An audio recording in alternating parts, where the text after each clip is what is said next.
you say that they emit less radiation. Are all networks that we're using the same? Do they all have the same effects, Professor Mooskeller? Sorry, I didn't get the question. So if, like, LoRaWAN, which is what Caroline Küpfer is talking about, LoRaWAN has kind of a quite low levels of radiation. So is all radiation the same, and does the human body react to all radiations in the same way? Okay, thank you very much. We have a good idea, but we are not sure. Basically, we believe that if you reduce the radiation, it's a good thing, because we believe that radiation is a stressor to the cell. It's comparable to noise. Yeah, if you have an explosion, it is a stress for you, but it's just gone after a minute. But if you have lots of noise over the years, and we talk about a lot of electromagnetic fields that radiate on your body, this is a situation we simply do not know. We believe that the longer the exposure goes and that higher the intensity goes, it is stress. So therefore, she made a few very good points. But it still needs some systematic research, and this is the recommendation for the smart cities. We need to produce smart city 3 zones in analogy to the Central Park in New York, where you just go out of a zone where you have all the traffic and you have the recreational area. Also for being able to do proper medical research studies. We need a comparison group. If everyone is exposed to it, you cannot compare cohorts with each other. So based on our research technology, we basically need the possibility of comparing 2 groups. So if everything is smart, then we cannot continue with our research. My recommendation is we see so many risks coming up and emerging. We need to continue with research, and we need to open doors to be actually in the position to do it, to go for it. So, for example, now I have the results from the poll in front of me. People are saying that climate change is one of the biggest challenges that lie ahead of us, as well as water crisis and food security, land for homes and agriculturing, and the democracy. But let's go back to climate change and also the water crisis. So the solutions that are available to manage this is something that Caroline Küpfer talked about just now. So what would you say? Are there, is it like a trade-off, or can there be other solutions? Or Helena, do you have experience on how to deal with that in your region?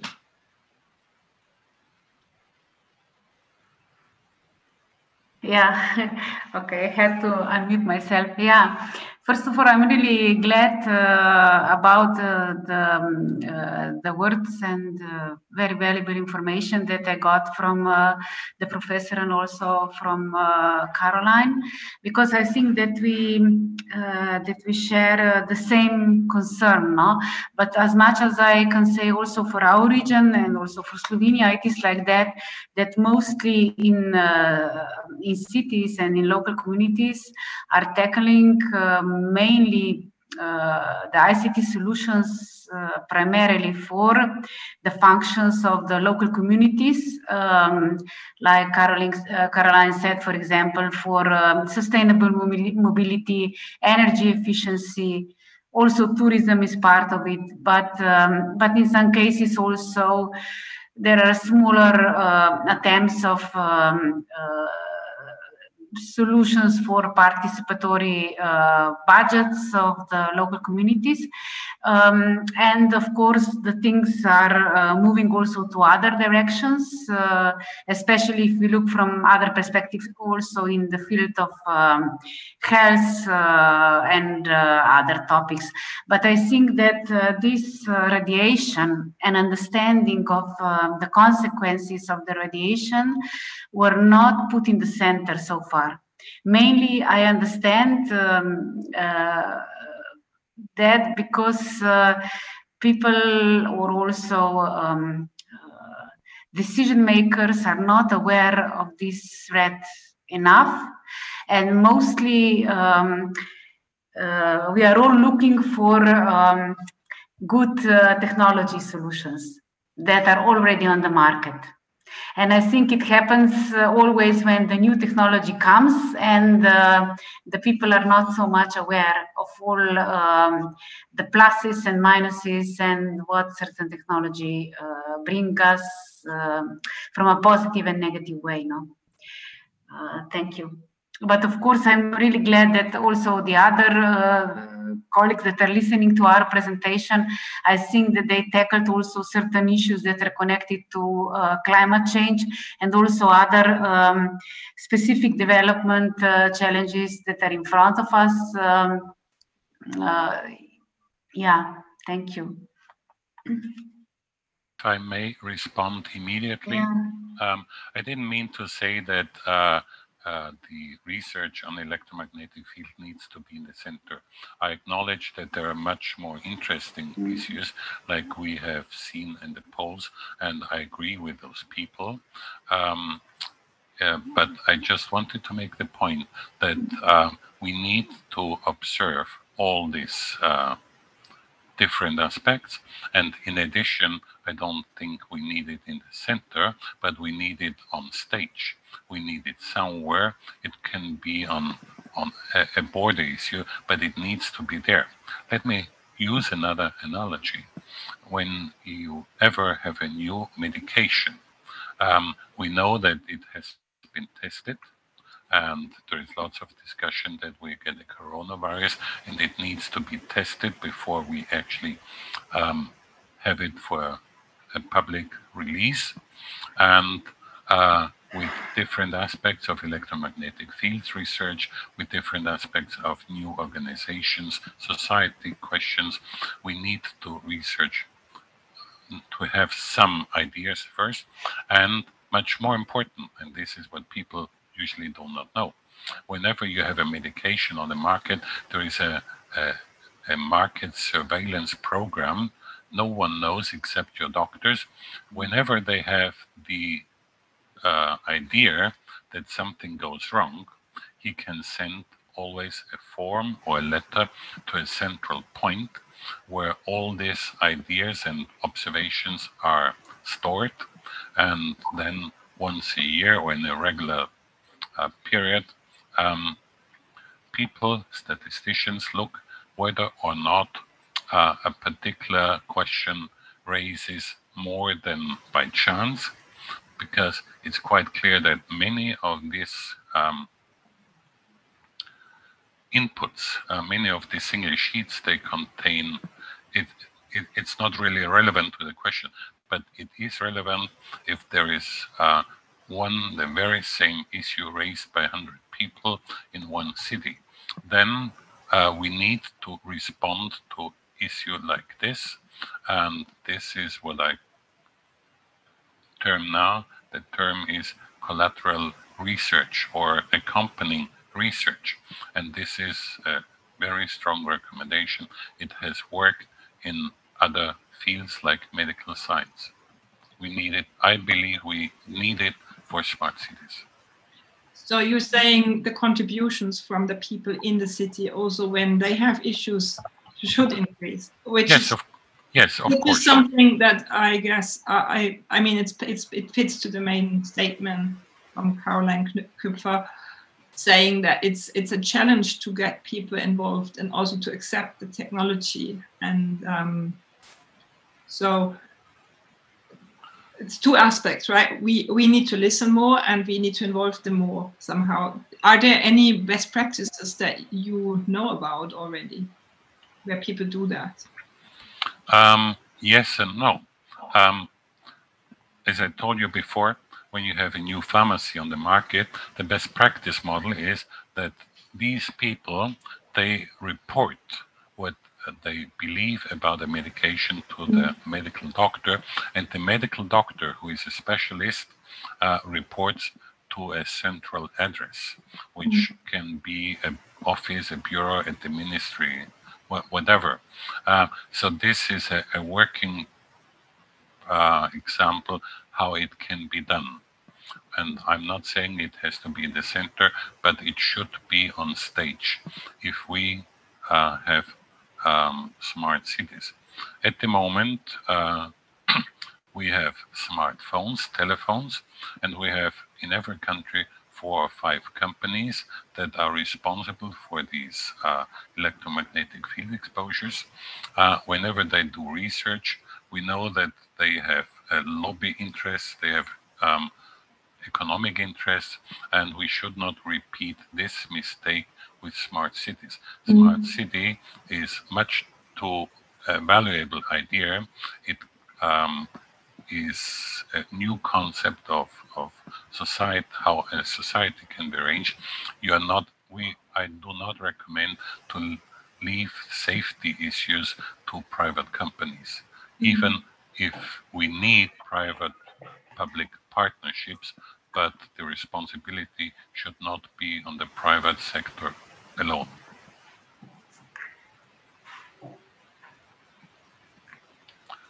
So, okay, that sounds like a challenging thing we need to do.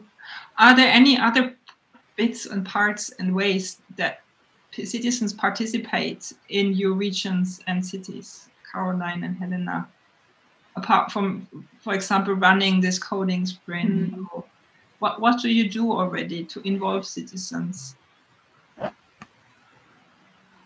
We try with every project, being it around smart city, being it digital or not, we try to communicate everything via our website, and we try to offer whenever a project is new. I mean, people can come to the city council and be there when decisions are made, but we also try to put them on the website, and we try to offer a chance for the people to ask questions. Everybody can put up their questions, like on the poll right now, and the people involved in the project within the administration answer the questions, and it can be there for everybody to see, okay, what has been answered, what were the questions, and that already helps a lot. But we have on the decision-making level in the city council, of course, we have people who are concerned with 5G and who are asking us, okay, can't we take the LoRaWAN technology for this?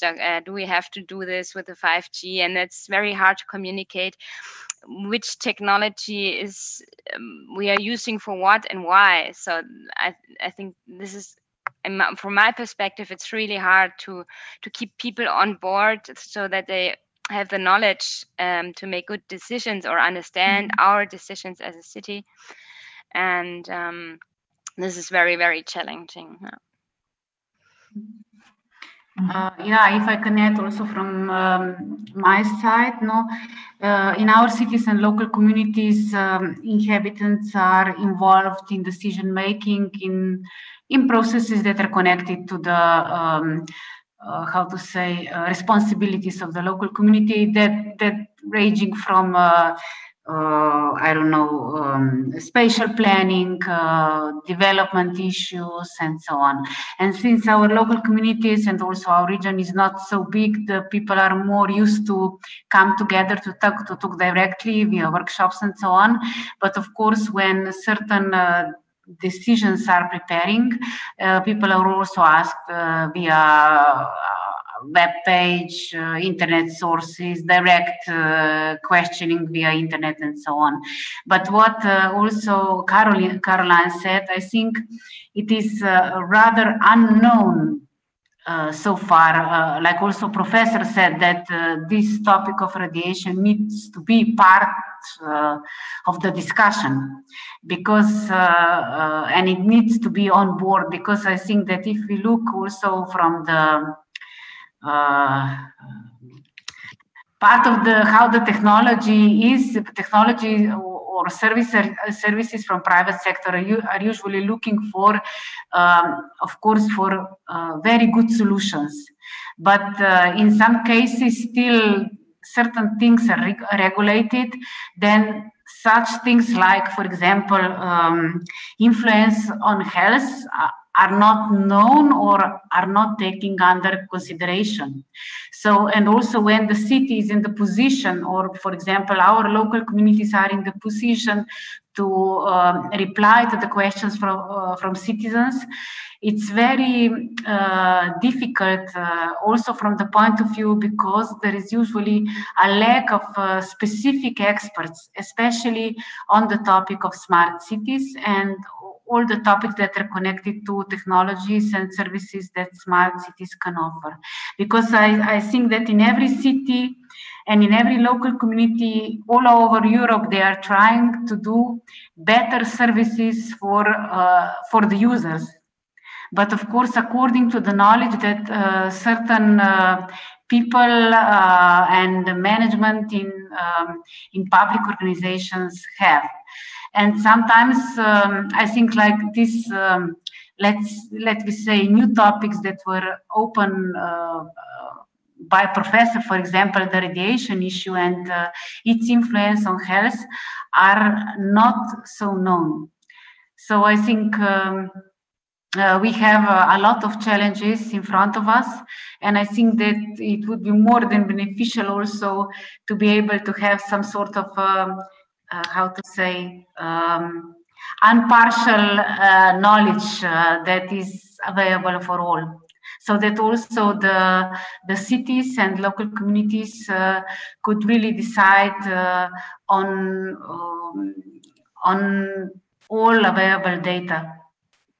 What they will use, what kind of technology, and of course sometimes it's also an issue if we know all available the best technology, or we just know the part of it.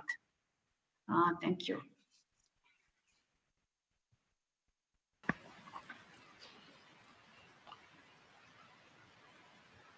Okay. Yes. Please go ahead. Yeah, we are now about to finish the first 20 minutes block. So happy if you want to comment on this. But the next block will follow on with this topic. So I'd like to take more questions from the audience if there are any. So please chat to us if you are in the audience and would like to comment or question or put a question out there to us or to someone specific in the committee. We are looking forward to them. Good. Then I'm still waiting for the signal to get streamed, to get my slides streamed. Okay, good. So I can proceed.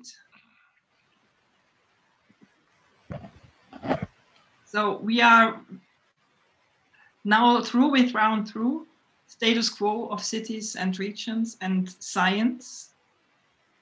And if you have comments in the audience, and you are in the audience, or questions, please send them to us. We will now move on to the second part. That's something that has come up already a bit in this first part. And the question is,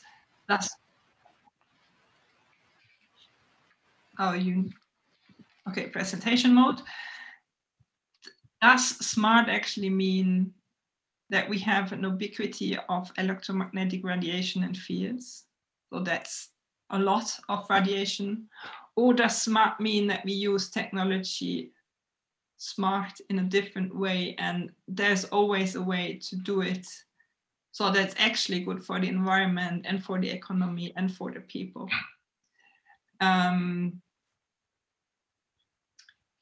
The second question, that's something we have also already talked about a bit is what kind of choices can policymakers take when there's scientific uncertainty. And I believe that that it's hard to communicate because there's a lot of uncertainty and unclarity in the research. And we'll probably hear a bit more from Wilhelm Moskel about that. Okay, so looking forward to your questions and going back to the panel discussion with these two questions. Does smart technology mean increasing electromagnetic radiations and fields in the living environment? And what choices take policymakers under scientific uncertainty? Or how can they take the choices? Good. Back to you. Who would like to comment? If I may start, I think it's quite clear that at the moment, after the release of the mobile phone companies, most of people that think of smart cities, they think that it can be done by connecting the Internet of Things, the things in the smart city by electromagnetic field. They are talking via electromagnetic fields, like two mobile phones exchange data and information. I think this is very short-sighted because it's quite clear that we do not have enough resources to keep this going. We need glass fibers. Even the mobile phone providers, they need glass fibers for the big mass, for the big data they are expecting. So it would be naive to think that a smart city can do without, because we are at the edge of what we can do with electromagnetic fields. So if 5G is coming, it just means that we are utilizing other bands in the electromagnetic fields and reserve it for electromagnetic based communication between two mobile phones, between two items, between a pin or whatever, smart meter and a central bureau or whatever. And I have heard that people have reservations or they have questions about 5G. So we are right at the moment in a position or in a situation where the public has many questions. 5G, if we launch 6G and 7G, it will be the same people asking the same questions, because simply the private mobile phone industry does not respond to this question. They are just responding to technical issues, and they believe that they do a good job. They do a good job from their point of view, but not from the society point of view. If they ignore implications that come with their technology. I very strongly believe that the reason why many people have open questions with 5G is because there is no one to answer this question. And you should not believe the only company that provides you with 5G, because of course this company has a good opinion about 5G, which is not it's not granted that this is the best opinion you expect. People have many health questions. People have many security questions. If my fridge talks to my milk provider, I'm not interested that the hacker actually can get this information. If I use a glass fiber, I have the very same effect. My fridge is talking to the milk provider, to the supermarket, and I call this Internet of Things. But if I do it on wire, based on wires, I don't have to fear the hackers. There has been an investigation by an big insurance company, Swiss Re. They had an investigation of the challenges associated with electromagnetic fields, and they call 5G and the increase of electromagnetic field exposure to the big challenges for the next years for the insurance companies. Why? Because we have two cases in Italy where people that have been overusing their mobile phone or used it quite a lot. They went to court, and we have two court decisions saying they got their disease, their brain tumor, from mobile phones. And the Swiss Re takes it very seriously. And I would like to see our politicians take this very seriously. At the same time, Swiss Re is saying if a fridge or if a dustbin can be the entry point for a hacker, this is a real problem. So that more endpoints, that more appliances I have, that bigger is the impact, or bigger is the entrance door for hackers from a terrorist regime or whatever. So this is not my real field. I'm just citing what I have read in their report. Basically, usually this cancer research, right? And the non-ionizing radiation from mobile phones and all that technology that we're talking about right now has been classified by the Iraq International Council on... By the IAC, the International Agency of Research of Cancer. Good point. They have classified as possibly carcinogenic, which means possible. Like, what does it mean? Okay, this is an interesting question. There is the IAC, the International Agency of Research of Cancer, and they have 4 categories. Number 1, something is cancerogenic. Number 2, the scientific evidence says it is very likely carcinogenic, but it's not the final answer. We need some more research. Number 3, or 2A, and there is 2B, and this is where electromagnetic fields are. It is possibly carcinogenic, which is just 1 grade below very likely. So usually, if the WHO and the IAC rates something like 2B, it means we need more research. So I'm not here as a single person that asks for more research in this field. The WHO and the IAC does exactly the same. And the main problem is that we are increasing electromagnetic field exposure to everyone, especially in smart cities. We don't have to, if we consider glass fibers, but we are increasing electromagnetic fields. And there are numerous scientists in all over the world, and there are health authorities like the IAC that say it is possibly carcinogenic. What does it mean? The industry says possibly carcinogenic, rating 2B does not mean 2A. 2A is likely and 2B is possible. And the industry, at least the mobile phone industry, interprets this as unlikely, which is sheer nonsense. The IAC, when it has the rating 2B, there's a certain amount of scientific evidence that says we need more research, we need to understand what's going on here.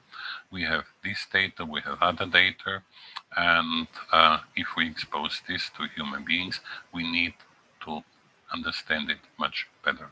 So it's not a question of unlikely that it causes cancer, it's a question of we need research to make sure that we understand what we are doing when we expose a certain amount of people. Basically, smart city means that we expose 100% of the population. Risks? So it means a smart city implies that 100% of the population is exposed to this thing, what the WHO and the IARC calls possibly carcinogenic. If you have this rating, and if you have 100% of the people where it is relevant for, I think the answer should be research, and it should be systematic research. This is what I said in my first statement. We don't have this research. I think it should be implemented in smart cities.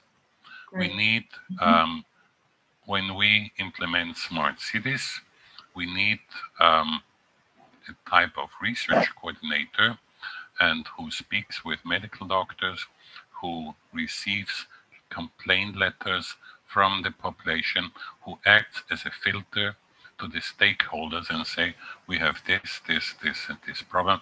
Please, Mr. Stakeholder, please, Minister, do something about it. So that's something we can talk about in the next session when we talk about what needs to happen in future. What I would like to know now is, like, people are implementing this and are using the technology to improve environmental impact, to reduce congestion, to actually save time, like that you only empty the garbage cans when they are full. All the examples, or you water the plants when they're necessary, you keep out. So in Herrenberg, the city that Caroline Kupfer represents, they actually take the technology to make sure that only the cars that have a place to be parked somewhere go into the city, and the others, they don't go there. And how do you communicate with people? What did it take you to actually get people accept the technology? And did you face this kind of uncertainty or unclarity with people? How do you deal with this uncertainty or not knowing of the science? You implement it and you manage that people accept it. And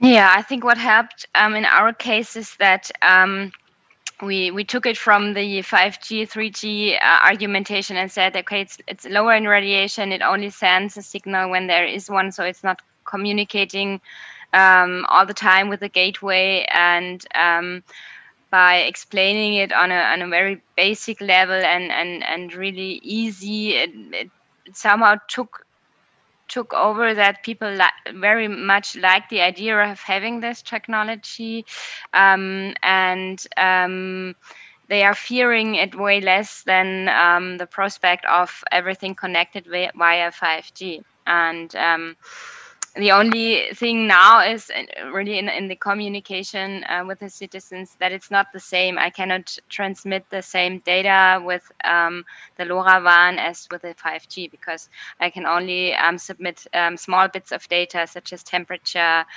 full and empty, and the humidity of various surfaces. And so this is the harder part to explain the differences. And there are fears considering 5G, and we have a lot of discussions. For example, we have a house in the city of Herrenberg, which is there for the people, so people can book a room and be there with their little children and have a nice group with the moms and dads and the children, or with a self-help group, and they can book the room for free there in this house. And of course, we offer Wi-Fi there. But as more and more people got concerned, especially if they are there with small children, we offered them a switch, an on and off switch for the Wi-Fi. So that was something that we said, okay, then we offer not the prospected recreational area where there's no radiation, but to lessen it a bit. So that helps if we have the possibility to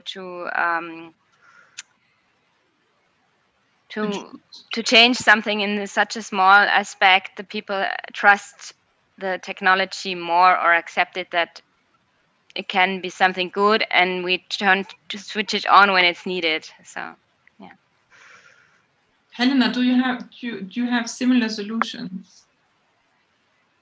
Yeah, so far not. I think it's more like a lot of people are concerned about 5G. They discuss about a lot, especially experts are very much involved in it. But so far we don't have, I would say, such very nice examples like Caroline said, because I think it's a very good start also for the future development and understanding and appreciating the needs of the inhabitants. May I add something to this at this point? I believe that Caroline Köpfer made a very important point. When you have a house and when you have a router and with a switch on off, it gives the people the feeling that they are in control of their environment.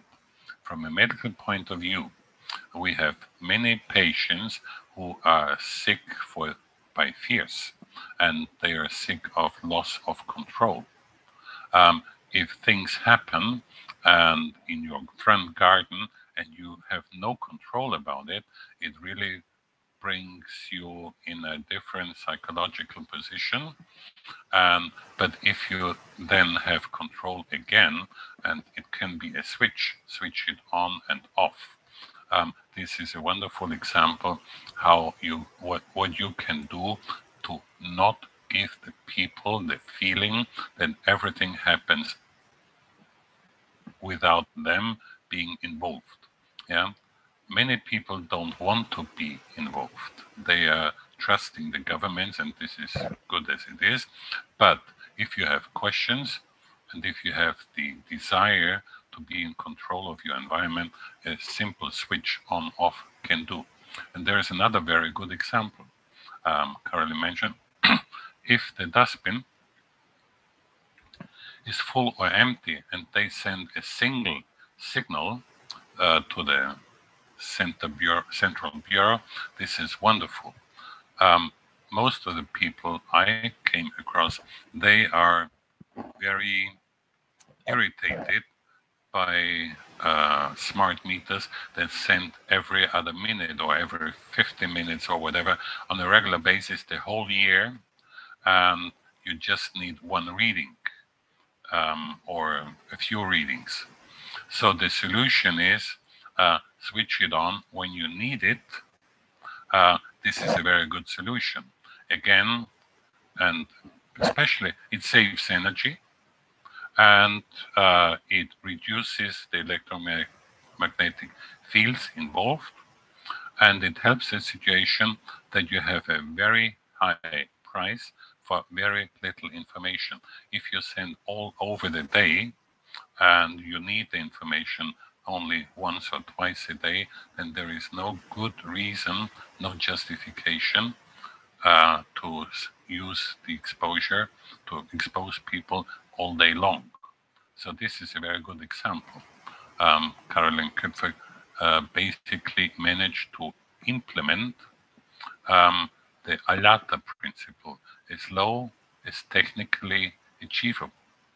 And if you can do the job technically with very little radiation, you should go for it. And you should not do it like we have at the moment, do the exposure all day long and just use 2 or 3 readouts.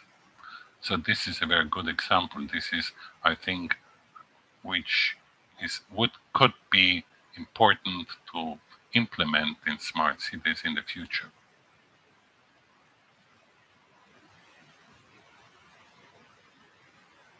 So we have one question from the audience. Someone asks that some objects could be connected by wire and communicate via the fiber, like rubbish bins. they would like to know about NFC technology and about the costs. So I'm not quite sure if I understand the question correctly. So maybe it's can NFT technology connect to such objects and to the wireless or LAN system, and is it cost efficient?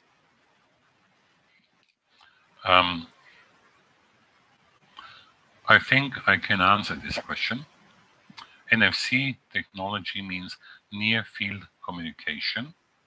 We all know this, that when you have a bank card, you go to a terminal in a shop and you just hold it in front of a screen, and the chip on your card communicates with the machine there, and it connects you to the bank, and it allows you to pay for what you just take out of the shop. So this is the most frequent example of a near field communication.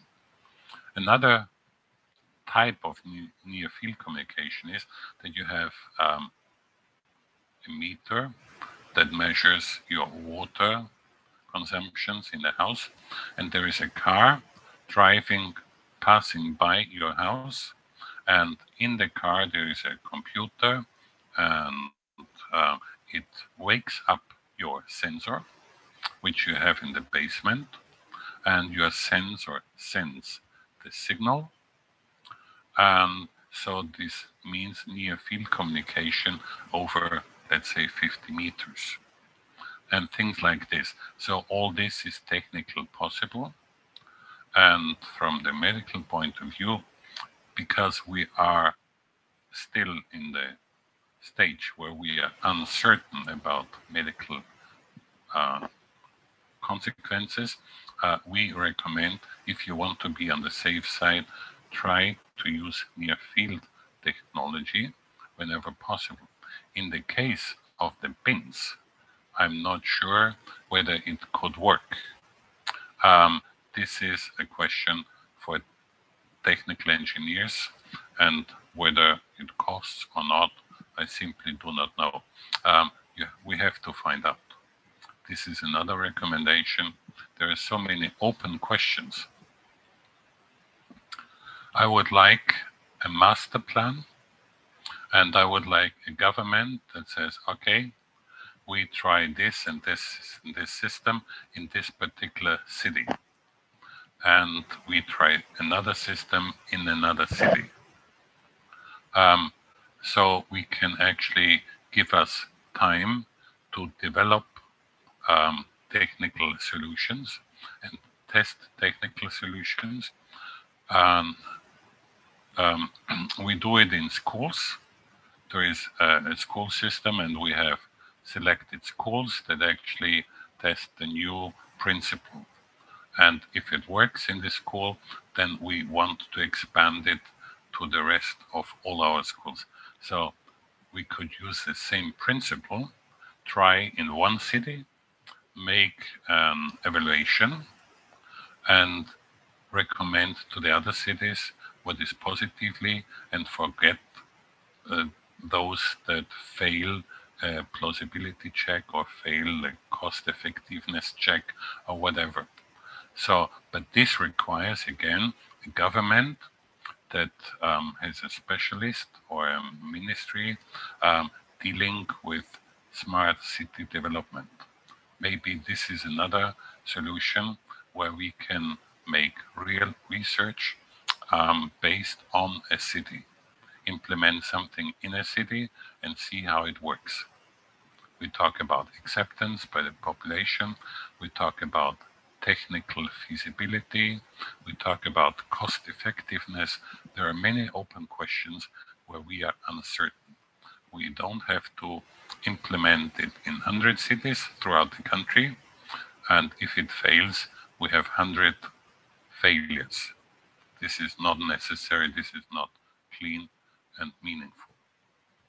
Well, you say that the fiber wires and so on, that would actually mean we have to open up a lot of streets and put it in. So I guess a cost-effective way is to actually implement it with the with the radiation technology, with 5G technology.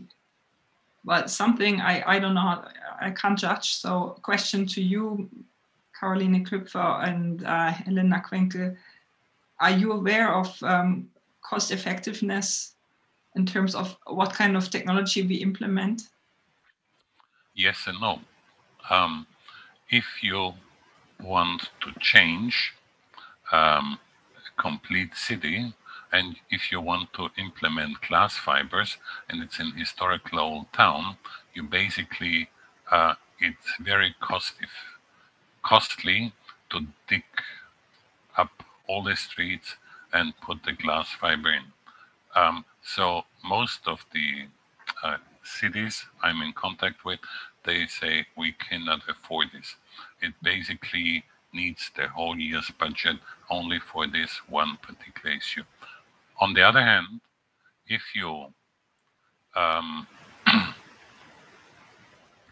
if you have the situation that you build a new subsidy or a new district on a field because your city is growing, the advice is bring in the glass fiber there. It costs nothing because you have to dig up the earth, putting in electricity, putting in water supplies for their houses. It costs basically nothing if you put in a third cable with glass fibers.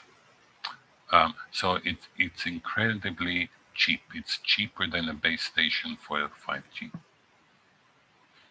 And you still can have 100 or 1,000 houses connected with glass fibers. And then you need only one mobile phone mast for the visitors, and you don't need mobile phone mast and electromagnetic field exposure for the people living there. They have a faster and a safer, more secure, with an increased security network if you work with glass fibers, if you can install it cost efficiently. Sounds good. So we have another comment from the audience, a person writing that we could also have this on-off system in all kind of technologies, like with Wi-Fi and even with the 5G small cells, that they only turn off when they're needed. So it's possible to implement that on a technological level. Then there are some more questions on the medical point of view. In terms of time, we have now scheduled the question on, I hope I can start my screen, share my screen again now. Okay, works. So we would be in the third part, which is slightly shorter than the first two. It's about the future of smart ecological cities and regions, eco-digital cities. So, and one question that has come up before is, we have had the question on whether smart actually means always radiating. So I understand it doesn't necessarily have to be that. It could be that digitalization can happen with all sorts of technology, and there are definitely options out there to be smart and to have a great digital strategy as a region. And the question now is, when we're moving to this way of living, what are the most important qualities that cities need, and how do the smart cities look in the future? How will the smart cities of the futures look like? So it's more a brainstorm now. When you look into, okay, we had the status quo, we know it doesn't necessarily mean it has to be smart, but it can be smart in terms of using radiation. So when you, the three of you, when you mention the future smart eco-digital city, what would that mean for you? What are the most important qualities in that city? How will people live? How will it feel? What services will be there? And what will it take to get there? If I may start, I believe that it's a wrong question. It's not a question about look, it's a question about function. How does the city function? And so looking will be very much the same as today. Perhaps new houses will be more modern, but old churches will be old churches. And so in the look, there will be, I expect, little changes. And as Caroline Cooper explained that they have the waste bins on the street, I still believe they look like waste bins, Yes. except they have a sensor whether it's full or not. But this is not a question of look. Yeah, and by the way, they have to look like a waste bin, otherwise the tourists will not recognize them as such, or the people will not recognize. So, and the most important point we already discussed, it will reduce the traffic and it will reduce the not necessary traffic. We had a second point. We believe it will increase electromagnetic field exposure, despite there are many medical issues. But we also made a point, the technology is there, switch it off when it's not needed. Let the Internet of Things, let the things only speak if they have something to say. And we don't need a 24-hour exposure continuously. We only want them to communicate full or not full, temperature up or not, soil dry or not dry, if this is the case. And my feeling is that this is technically very easy, and if you implement it as a standard, it will decrease the electromagnetic field exposure by many factors. It will go down. It should go down, and it will go down if you use a smart technology. Only let them speak if they have something to say. We are not interested in a bin that communicates every 50 minutes. I'm a bit full. There's something new, a new bottle, and so we are not interested in full or not full. That's the question, and that's the only word, the only signal it needs to send. And if it sends it once a day, it's fine, perfect. And basically, it should be a principle for all the gadgets, for all the appliances, and only communicate if it's needed. So if we can realize this principle, I think we won a lot to improve, or it saves energy, it saves data traffic, and I think this is one of the central goals for the smart cities in the future. Is there another opinion?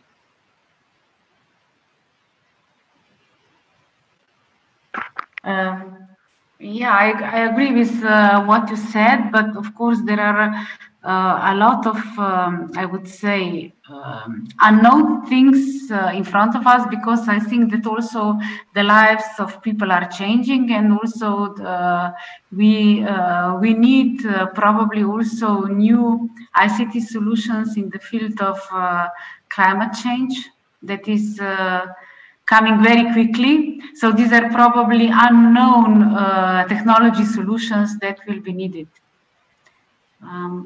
Yeah. So for you, how will the city look like, or the region, when you say it's an eco-digital smart region? How will it look like for you? This is a question for me. Yes, of course. I would like that since we are mostly looking for this sustainable development, that also ICT solutions would be in the service of sustainable development. Also, as Professor said, I like it very much, because I think that we have really to look what services and ICT solutions are really needed, because sometimes, you know, the companies would like to make it everything digital, but is it really necessary? I mean, in certain things, alive contacts are much better, and we cannot measure it all just because of the sake of technology, no. And I think this will be some sort of concern also in the policy measures in the future. And I think that also people will ask more and more questions. Do we need certain things? Do we don't need certain things, especially if we talk about protection of the personal data and all other things that are also very important. Thank you. And Caroline Küpfer, how will this future city be for you? I like the ideas of Wilhelm Moosköller very much. I would add to that the personal, the view of the citizens, and I'm thinking of, okay, if we have more and more technology services, the digital services. Our citizens get older and older, and how can we still include them? Because I think this is so important. For example, if I look what my parents do, how digital they are. They, for example, when due to COVID, the swimming pools, the public pools closed, and you could only buy a ticket online. I mean, that's a threshold that you're putting up, and I think this is something we can't forget in this thing. If we how can we involve everybody in this smart future city? So there are definitely a lot of parts where we need social and digital inclusion, and think about strategies how to solve that. Yeah. And I think we often think with our abilities and from our viewpoint, but very little, in my opinion, too little from the viewpoint of elderly people or people who are not that. For example, the refugees who arrived a few years ago. How fluent are they with the language? Can they understand everything we offer? And do we have to offer that in various languages to include everybody? So thank you, all of you. We will now move on to the presentation and the summary of the main arguments of the session. So we have about 10 minutes left. And we'll recap shortly what we've heard from all of you today.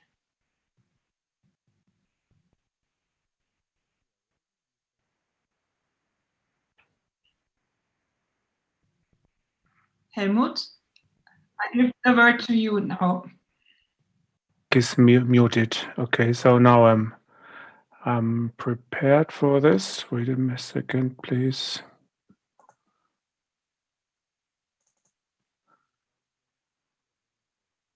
Yes. Wait. We are still loading the presentation. Yes. So now do you see my presentation right now? Yes. Okay. Yes. So I want to focus on round one, first of all, about the status quo of cities, regions, and science. And as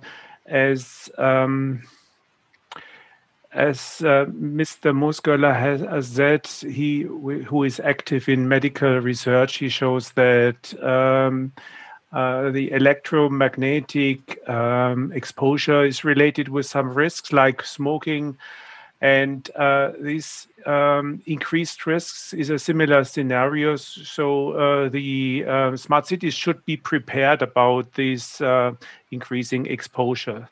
One means to diminish this risk is glass fibers that can connect each device And this is also a recommendation for city developers, as they supply each housing when they is built with water, electricity, heating, and also glass fiber. This can maintain data flow on a high level on the one hand, and also diminishing the stressor is less, and also the hacking of EMF via fire would be easy. So we should consider some aspects on human health about this. We have then Caroline Köpfer. She established a van transmitting radiation in very waste bins all over the city, telling us that I am full and I need to be made empty.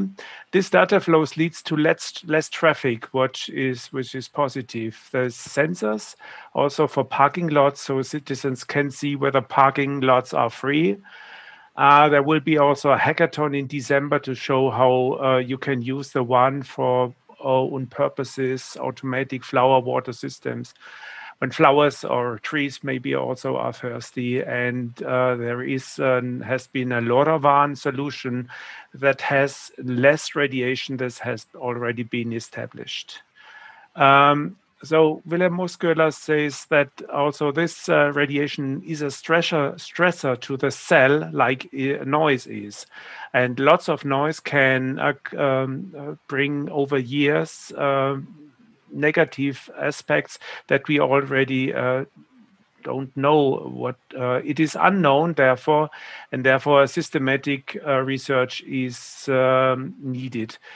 There should be also radiation-free zones like pedestrian zones or parks in the city that are needed. And based on this research, we need to have A and B tests with a group separation to see what effects has it on what exposure. We have also some information about sharing the same concern, mostly in local communities. ICT solutions shall serve the demands of the local authorities. There are smaller attempts for participatory contributions. Consequences of electromagnetic fields are not put into the center so far. So this is on the border of the agenda. But they are looking for good technology solutions. And people are not aware about the strengths, weaknesses, opportunity, and threats of new technology introductions. So therefore, we need to observe different aspects to keep it on stage and not to neglect it. It is like a COVID vaccination that needs a medicine surveillance program. So, and I skip one slide. So people who are concerned with the LoRaWAN and 5G is challenging for local communities. Then we have finally for this round one, in local communities, people talk directly to each other on while being small. This is a rather unknown topic and is not yet on the public agenda. There is also needed a regulation about influence on health, is not yet established. There are a lack of experts in these fields, and authorities nowadays take focus for better services for citizens and not on the negative aspects of the EcoDigital part. Research should collect all available data nowadays available to get a basis for decision making. And then I come to round three, the future of smart ecodigital cities and regions. Mr. Moosköhler said the question which has been raised is wrong. The correct question should be called now, how does the city of the future function? Reducing not necessary traffic is one thing. So we have a principle number one, it should be only let the IoT thing speak when it is needed. So we do not need 24/7, so around the clock radiation exposure, because it is easy to establish that they speak only when they have to say something. Helena said that future lives of people require new ICT solutions, especially respecting climate change. Developing future ICT solution in the service of sustainable development. And therefore, another aspect is that data protection of personal data is important. And we have, last but not least, Caroline Küpfer, who stressed on technological services. For an older growing society, of older people in the city, they need new services, and therefore we have to think about this for future of smart digital cities and regions. So this was the summary of that what we have heard about the last 1.5 hours. Okay. Okay, thank you very much. Welcome. What is the key takeaway for you, for each of you, from this 1.5 hour session? If I may start again. The key takeaway is that smart cities will come, and it's our job to make sure that they come and yes, as good as possible to the best need for human beings. It's our responsibility to make sure that this development works out for all of people, not just for a few technical providers. How about you, Caroline Küpfer? Yes, I just want to add that I really think it's important that the government supports cities to become smart cities in the right way, to just that we are not, for example, as the city of Herrenberg, which is not that big, and of course money is limited, things are limited, and it's so important to, if we want to do smart city the right way, to get enough subsidies, enough help, and also the experts that Mr. Moskula talked about. I think that is very crucial to get there, because oftentimes cities are left alone with this huge challenge. And how about you, Helena? Yes, I must say that I agree with also what both speakers said. And first of all, I agree that the ICT solutions need to be in the service of the citizens. And sometimes, and I think it's in every city, the issue is that the city do as much as they can with the money that they have. And then it takes a long time before you really have a very good solution that works for all. And from that aspect, of course, the money is one of the issues. And the other hand is also the knowledge and support from the government and from impartial experts.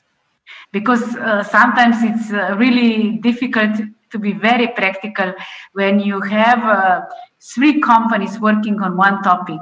You simply need to decide when you want to progress.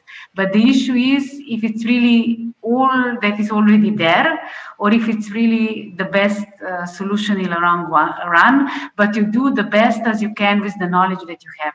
And I think from that aspect, it's very important that not only the government, but also the experts, impartial experts, are more involved in the discussion together with the inhabitants to find the good solutions. No? Thank you. Thank you. We have 1 minute and 20 seconds left. Helmut Wittensellner, would you like to add your key takeaway as well? Yes, thank you.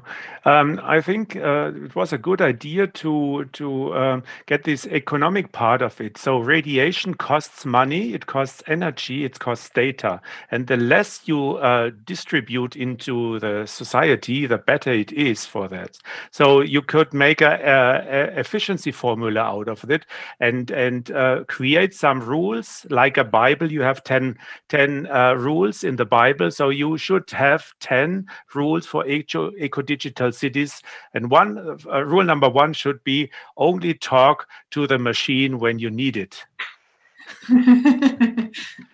And we find the other 9 rules for the Holy Bible of eco-digital cities in the future. I'm sure. We need some research for this. Thank you. Okay, thank you all for being part of this. It's been a real pleasure, and I learned a lot during the course of the past 1.5 hours. And I'm very happy to meet you again one day. Yeah. Bye-bye. Bye-bye. Thank you. Bye-bye.